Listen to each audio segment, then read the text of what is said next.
Fala, investidores, sejam muito bem-vindos ao canal Planileiro Investidor. Sou Adriano Costa e nesse vídeo nós vamos falar do relatório gerencial de maio de 2023 do fundo XPPR11, é o XP Propriedades, fundo de lajes corporativas. Então a gente vai ver aí qual foi a performance do fundo nesse mês de maio. Será que o fundo aí recuperou o valor de mercado? Como é que foi a distribuição? Teve alguma novidade? Então fique conosco aqui. E se você gosta desse tipo de assunto, tá? Se inscreva aí no canal, ative as notificações e deixa o seu like, é muito importante para a gente aqui continuar nosso trabalho. E também deixa aí nos comentários sua sugestão de vídeo, né? E se você também é cotista do XPPR11, tá? Compartilhe com a gente qual o percentual da sua carteira. Hoje eu vou deixar esse relatório gerencial na descrição do vídeo para você baixar e também o link do nosso grupo do Telegram para você se inscrever lá e conversar também com outros investidores. Vamos lá então. XPPR11, fundo de lajes corporativas, né, essencialmente, né, dentro da sua política, ele pode até investir na área de educação e também em hospitais, mas atualmente só investe na área de lajes corporativas. Vamos ver se tem alguma atualização aqui no fundo, né? Nesse mês de maio, fundo que tem desde dezembro de 2019, tá? O código de negociação XPPR11, patrimônio líquido do fundo mais de 520 milhões de reais. O fundo atualmente tem 63.878 cotistas. Tá? Eu não sou cotista do XPPR11 e foco de atuação do Fundo Lajes Corporativa Educação e Hospitais, como eu falei, gestor é XP Vista e administrador é a Vortex da TVM, tem uma taxa de administração que provavelmente paga aí a maior, 0,95, por conta do seu valor do patrimônio, né, provavelmente, mas tem que ler aqui o regulamento. Taxa de performance 20% do que do benchmark, provavelmente não está pagando, IPCA mais 6% ao ano. Bom, vamos lá então, né? As novidades aqui, vamos ver o que tem de novidade no XPPR11, fundo que distribuiu 10 centavos, né? Novidade nenhuma, né? O fundo já está repetindo esses 10 centavos, aí, se eu não me engano, pelo terceiro mês consecutivo. Fundo que anuncia seus proventos no último dia útil de cada mês, tá? Do que ele faz referência, igual o XPLG, por exemplo, e paga aí 10 dias úteis depois, tá? Então anunciou no dia 31 de maio, que é a referência, inclusive, desse relatório. Corresponde a um dividend yield de 5,1 em relação ao valor de mercado da cota, que está aí astronomicamente abaixo do seu valor patrimonial, 23,50 é o fechamento de maio, que acho que está a mesma coisa, tá? Não mudou muita coisa nesse mês de junho. Os rendimentos serão pagos no dia 15 de junho. Bom, fundo aqui, repetindo novamente, né? Esse parágrafo aqui meio que padrão, né, em relação à absorção dos estoques, movimentação de locatário, está abaixo das expectativas aí em relação ao fundo. O problema é que o fundo tem muita área bruta locável lá na área ali de São Paulo, né, naquela área de Barueri ali, né, Alphaville, né, onde o auge ali, né, foi um pouco tempo aí, faz alguns anos que o auge ali estava um grande centro ali realmente de grandes empresas ali localizadas, alguns fundos compraram imóveis ali naquele setor, muitos prédios apareceram ali, né? Então aumentaram-se os estoques e dentro dos estudos que a gente tem observado, os estoques ali não têm baixado, as vacâncias ali não têm reduzido, ao contrário dos imóveis da grande capital lá do centro de São Paulo. Bom, então essa aqui é mais que um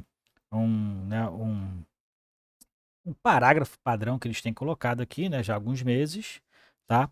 Aqui ele fala sobre, aqui também nas páginas 8 e 9 do relatório, tem o detalhe desse mercado que eu falei, da estratégia de locação nas lajes, então tem aí essa questão também, né? O fundo tem estudado as áreas onde se localizam ali os imóveis, o fundo inclusive vendeu alguns imóveis, né? Para poder, pelo menos se mexeu, né? Que a gente verificou que a gestão estava muito parada, não sei se foi por causa dos vídeos que a gente estava criticando aqui, mas a gestão se mexeu. Importante que a gestão se mexeu, vendeu alguns imóveis, né? Ali para poder tentar reoxigenar aí o portfólio. Vamos ver se eles vão fazer alguma coisa com o dinheiro. Ou se vão pagar dívida, né? Que o fundo tem uma alavancagem também bem preocupante, maior inclusive do que o seu patrimônio líquido. Fluxo financeiro, a gente vai ver tudo isso para baixo, tá? Então, fluxo financeiro do fundo aqui, 2,7 milhões de reais foram as receitas, a maioria 2,5 milhões de receitas de locação, mais 200 mil de receita de caixa. E as despesas do fundo quase se igualam, né? 2,1 milhões de reais. Olha só as despesas financeiras, como eu falei. Isso é só os encargos, serviços da dívida, né? Fora a amortização do principal, que aí essas informações, se está com carência, se não está, tem até algum detalhamento aqui no relatório, mas não é muito claro, tá? Então tem que dar uma olhada nos balanços lá para poder verificar. Mas aqui dentro do fluxo financeiro a gente verifica que a despesa financeira é bem alta aqui, e aí reduz muito o resultado do fundo, né? 630 mil reais, distribuiu 731, então tá queimando caixa aí, 10 centavos é o valor da distribuição. E o fundo teve algumas vendas, como eu falei, né? Teve ali algumas vendas de imóveis, e inclusive o resultado do fundo está maior do que o seu resultado distribuído, tá? Então, apesar aí do fundo ter distribuído mais aqui, ainda está saudável no ano de 2023 em relação ao seu caixa distribuído. Bom, aqui é o resultado financeiro, que fala então aqui por cota, né? Então a gente verifica que as despesas consomem 29 centavos por cota, os resultados, as receitas é 35 centavos por cota, o que deu então um resultado no mês de 6 centavos por cota, e o fundo distribuiu 10 centavos por cota nesse mês de maio de 2023. Aqui a gente verifica o distanciamento entre o valor patrimonial e o valor de mercado. Então a gente verifica aqui que o fundo está muito abaixo, está aproximadamente aí quase mais de 60%, né, abaixo do seu valor de mercado, quase 70%, né, abaixo do seu valor de mercado. Né, e a gente verifica que a liquidez acaba reduzindo, né, por conta do valor de negociação. Né?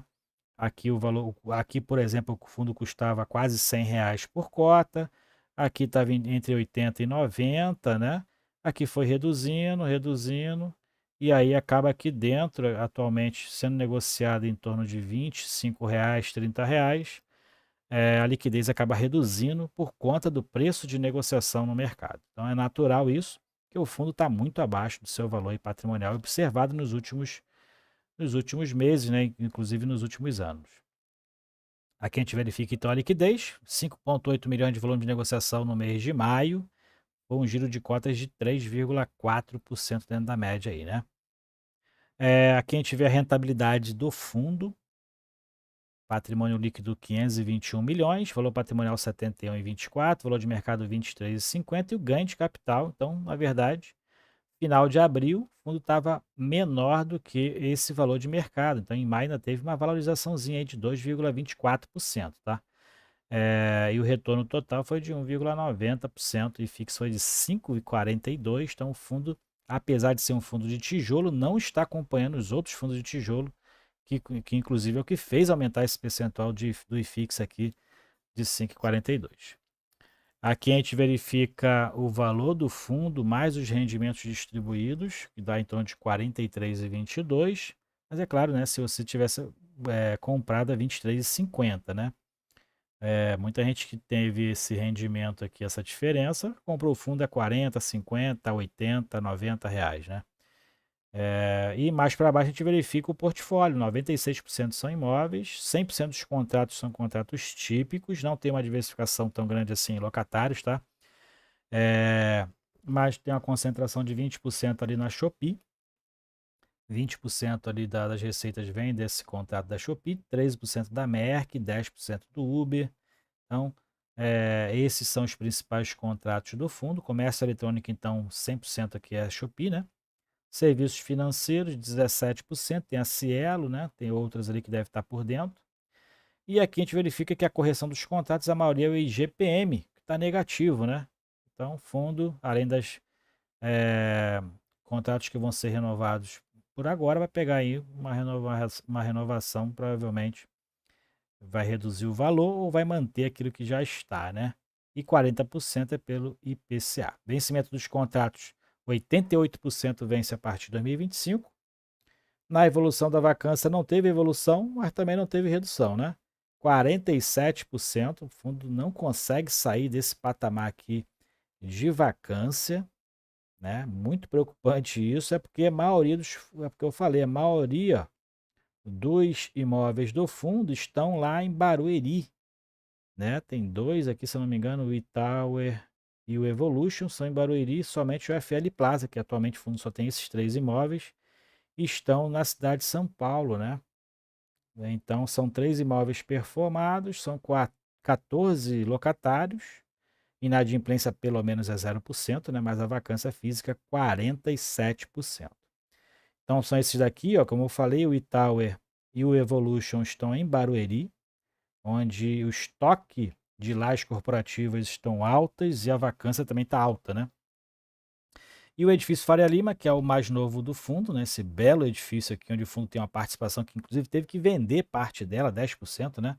Da participação aí. Também o fundo passou por conta da alavancagem que está tendo, tinha uma obrigação ali de emitir outro CRI para pagar parte da dívida, então o imóvel ainda não está ali com as locações que deviam estar, então preocupante, o fundo acabou vendendo parte da participação e é na cidade de São Paulo, esse é o único que o fundo tem então atualmente.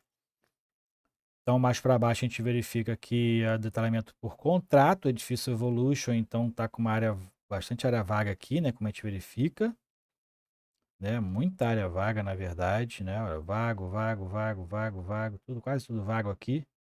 Algumas empresas, 1, 2, 3, 4, 5, 6 empresas apenas aqui no edifício Evolution, em diversas áreas vagas, mais de 12 pelo menos aqui, áreas vagas, né, conjuntos. O eTower também, tem algumas empresas, mas tem muita área vaga também, e não é diferente também no edifício Faria Lima, como a gente verifica aqui, diversas áreas vagas, né. O principal contrato está lá, é o Shopee, que alugou vários conjuntos, né, como a gente verifica aqui. Né, mas o fundo não consegue reduzir a vacância nem nos imóveis ali da Faria Lima, né, que é bem localizado, mas não consegue reduzir a vacância. Isso aqui é a preocupação, ó, que o fundo tem colocado aqui o estudo lá sobre as regiões, região de Alphaville, como a gente verifica, né, a vacância aí segue aumentando, taxa de vacância, e a gente verifica que teve um aumento aqui interessante também do estoque de lajes corporativas oferecidas a partir do terceiro trimestre de 2020. Então, não teve essa absorção como esperado, né? E aí é um complicador, né? Um mercado aí, no mercado locar essas áreas, né? E a gente verifica que, pelo menos na área da Faria Lima, tem reduzido a vacância, está no patamar que até que teve equilibrado aqui do quarto trimestre de 2022 para o primeiro trimestre de 2023, mas o estoque também ainda é bastante, o estoque é bem alto, né? Pelo menos a vacância está um pouco mais baixa, mas o fundo parece que não está dentro desse mesmo patamar aqui, né? Porque não tem conseguido locar as áreas lá do Faria Lima.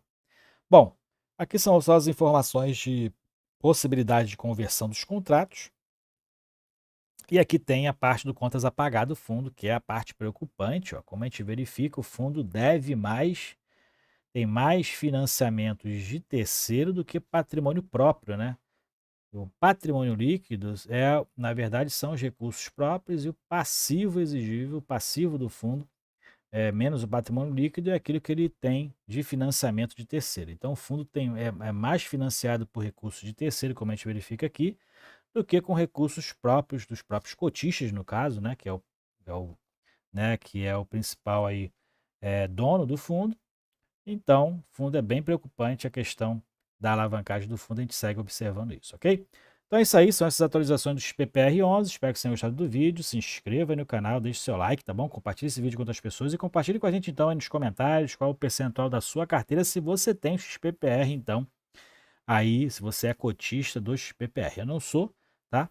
Então, eu não tenho nenhum percentual aí em relação ao XPPR11, até o próximo vídeo então, tchau, tchau.